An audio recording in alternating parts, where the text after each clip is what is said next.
Okay, today's Midrash is on page 29 of Sefer Ha-Aggadah, and it deals with a very difficult issue, the story that we find in Torah about Abraham and Sarah and Ishmael. The Torah says that when Yitzhak was born, when Yitzhak was weaned actually, the Torah says, "Vatere Sarah et ben Hagar ha-Mitzrit asher yaleda le'Avraham metzahek." On the day when they did this celebration, Mishteh, as Yitzhak was weaned, Sarah saw the son of Hagar. It's not even mentioned by name. Ben Hagar ha-Mitzrit, the son of Hagar, the Egyptian, which she bore to Abraham, laughing or playing. Metzahek usually is laughing in the Torah. Metzahek, yeah. So, but Rashi says something else. He says, what is Metzahek? It's not from the word tzchok. It says, Leshon avodat elilim, idolatry. It was performing or doing acts of idolatry. Davar acher, Leshon gilui arayot, or it was incest. Davar acher, Leshon retziha, or he committed the crime of murder. So Ishmael he's 13 years old. Ishmael is 13, right? He plays, or it doesn't say that he's with Yitzhak, but he's Metzahek, and according to Rashi, is committing the three cardinal sins: idolatry, incest, and murder. But then he adds one more, Im beni, מתשובת שרה כי לא יירש בן האמה עם בני, אתה למד שהיה מריב עם יצחק על הירושה. Rashi says, from the answer, from the claim of Sarah towards Abraham, she says, גרש האמה הזאת, to drive her away, כי לא יירש בן האמה הזאת עם בני, so I don't want him to inherit with my son. Rashi says, you understand that this was the whole dispute, that Yitzhak said, I'm my father's heir. We don't know how old was Yitzhak at the time. Yitzhak should be, if he's weaned in ancient societies, the age of weaning, of stopping to breastfeeding, was at around 3 years old. In extreme cases, it would go to 5. But in both cases, Yitzhak is not really of the age that he can argue with Ishmael about the inheritance. Anyway, Rashi says that Ishmael was saying, I am the firstborn, and I will have twice as much in the inheritance as you're going to have. ויוציא בשדה ונוטל קשתו ויורה בו חיצים ואומר הלא משחק אני. It's like, and so Ishmael took Yitzhak to the field and started shooting arrows, trying to kill him, but claiming that he's just playing. So this is what the Torah says and what Rashi says. But what Rashi did, actually combined several midrashim together, and we need to see the midrash in its original context. ותאמר לאברהם גרש האמה הזאת בבנה, she told Abraham, drive her away. אמר רבי עקיבא, מלמד שהייתה אימנו שרה רואה את ישמעאל בונה בימוסין וצד חגבין ומעלה ומקטיר לעבודה זרה. So Rabbi Akiva says the whole thing was about idolatry, and he says it was child's play. It wasn't anything of murder or incest or anything like that. And even when you speak about idolatry, it was in within the realm of children, not the way adults do avodah zarah. So what did he do?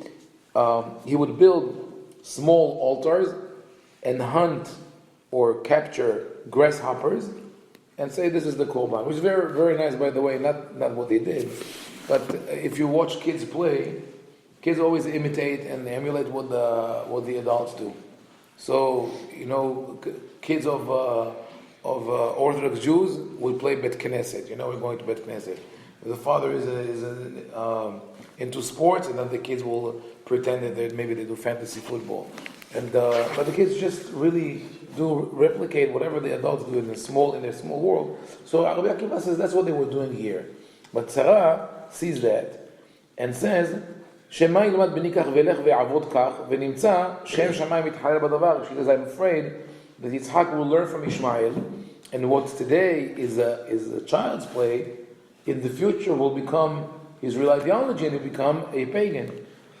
אמר לאברהם, לאחר שזכין לו לאדם, חבין לו. So how can we do this to Hagar? We already made her a gevira, we elevated to the level of a lady, of the wife of Abraham, how can we drive her away? What he's saying actually is within the legal world of the ancient Near East. What Hagar and Abraham did actually with Sarah was a legal contract, where Sarah hires Hagar to become the surrogate mother of her child. Today it's done through IV, through other IVF, artificial insemination, or surrogate mother who carries the. But in the time was the husband with another wife, but this wife was hired to bear the child for the barren mother. So she was a surrogate mother. She was, and we have contracts from the 5,000-year-old contract that show this kind of deal between the three elements. So Sarah answers Abraham. He said, "You're right. We made a contract. We brought her in.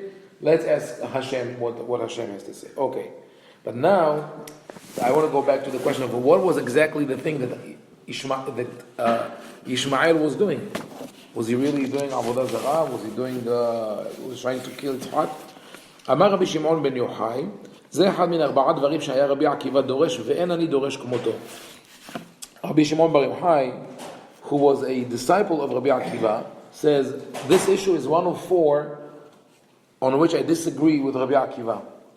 He says, he's my master, I respect him greatly, but I disagree with him on that issue.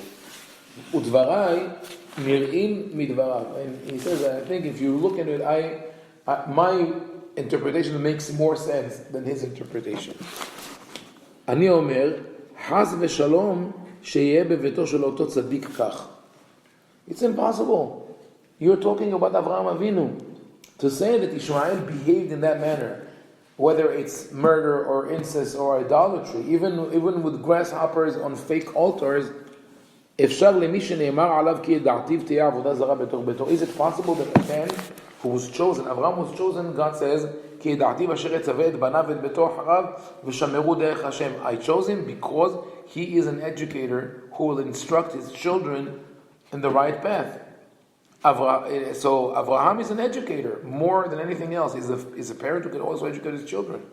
So how is it possible? How is it conceivable that he will have a child that he doesn't see what Ishmael is doing? That he wasn't able to. That's the major failure for Avraham. That's what Rabbi Shimon Bar Yochai says. אלא אין צחוק האמור כאן אלא לעניין ירושה.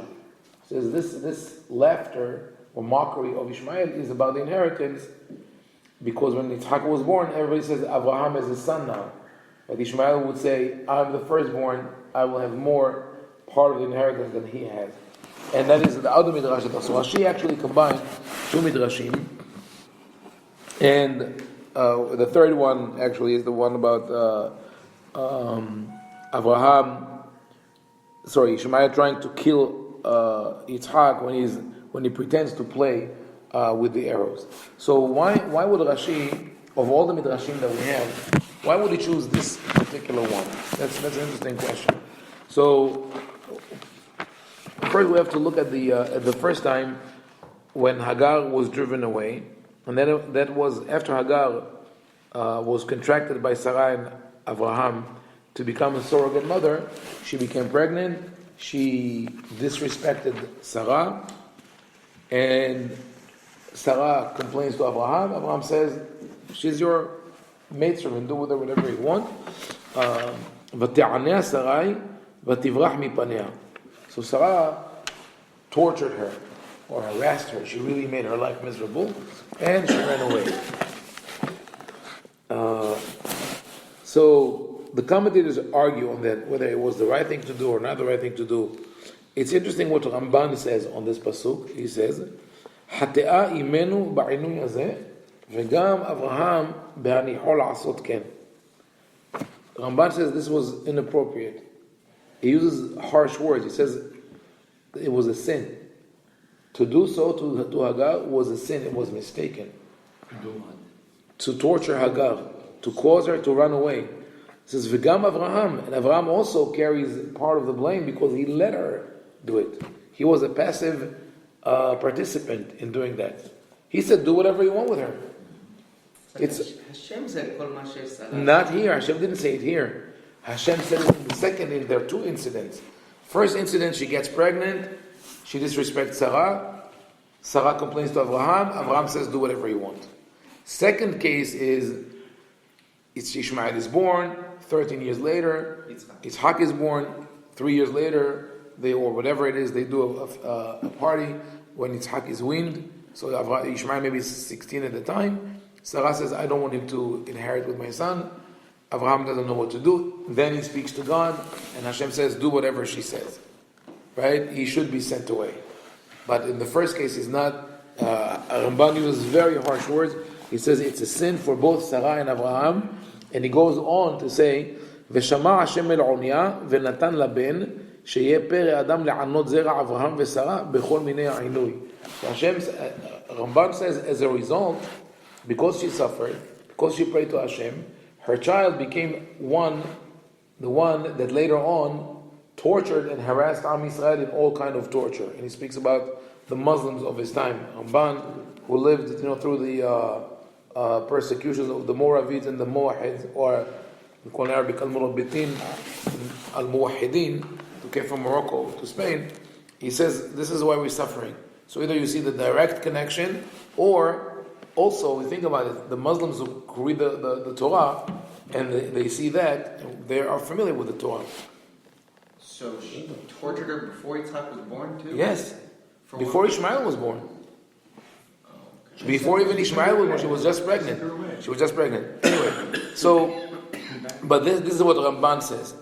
Now, with Rashi, there's a different issue with Rashi here, and that is that Rashi constantly emphasizes the point of contention between Jews and non-Jews. Ramban, actually what Ramban writes, it's almost sort of an apology. He almost says, we didn't do the right thing. Never mind who is going to read it, but at least he talks to, not to the non-Jews, he talks to Jews. Ramban apologizes and says we should not have treated Ishmael in that manner. And that's maybe now we're suffering. Rashi comes from a different perspective, and that is that he constantly wants to emphasize that the non-Jews hate us, and we have to be weary of them. Whatever they want to do, even when they try to welcome us, we have to step back. And that in part because of the way Jews lived in Germany, the early Ashkenazi Jews who came to Germany, and Rashi already still remembers the way the early Jews were treated in Germany, and he also lives in the shadow of the Crusades. The first crusade, 1096, was the year that Rashi passed away. So he already saw all the turmoil that is happening in Europe towards the Crusades, and he wanted to emphasize this point that you have to be very careful of the goyim and protect yourself. That's why he presents Ishmael. He says, don't think that's an innocent. He doesn't take the midrash that speaks about fake avodah zarah. He doesn't use the midrash of Rabbi Shimon Bar Yochai that says it was only about the inheritance. He chooses the midrash of Rabbi Akiva and of others who say that he builds it to a new level of saying he did an incest, idolatry, paganism. You want to keep away from him, even when he pretends to be laughing and playing with you. And Rashi does the same thing. We'll probably get to it later. When Yaakov and Esav meet after 20 years of not seeing each other, this is in Parashat Vayishlach Yaakov Malachim Lefanav, and the Torah says that when they met, וירוץ עשיו לקראתו ויחבקהו ויפול על צוואריו וישקהו ויבכו. Esav ran towards Yaakov and hugged him, and he kissed him, and then what? Bit him on the neck. Right. So right. ויחבקהו נתגלגלו רחמיו כשראו משתחווה כל ההשתחוות האלה. So Rashi says it seems like he felt compassion and regret, but then he quotes the midrash, which happens to be Rabbi Shimon Bar Yochai. Says ההלכה היא בידוע שעשיו שונא ליעקב. It's a given. It's like a halacha that Esav hates Yaakov. This is not going to change. And So either it was not done wholeheartedly, it was fake, or or it was just a momentary thing that he felt like that. And then there's another midrash that I mentioned, which is that take it to an extreme, that he was going to bite Yaakov on the neck and kill him. So here you have the first vampire or Dracula, but Yaakov's neck turned into marble, and Esav's teeth were broken, and that's why he was crying, not because he felt compassion, right? Of course, this is not to be taken literally, because I think there's a slight medical problem when one's neck turns to marble. How will continue breathing? But then later on, Rashi says that when Esav told Yaakov, let's travel together, and I'll accompany you, I'll protect you. And Yaakov says, no, thanks, I'm not interested. Why?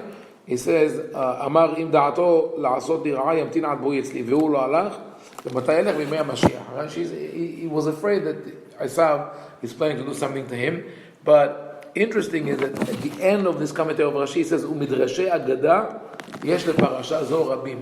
There are many midrashim that I don't want to quote. Even though we already quoted midrashim on this pasuk, he says, I don't want to make more references to midrash, which I think, in my opinion, Rashi does that whenever the psukim that he deals with are a point of dispute between Jews and the church.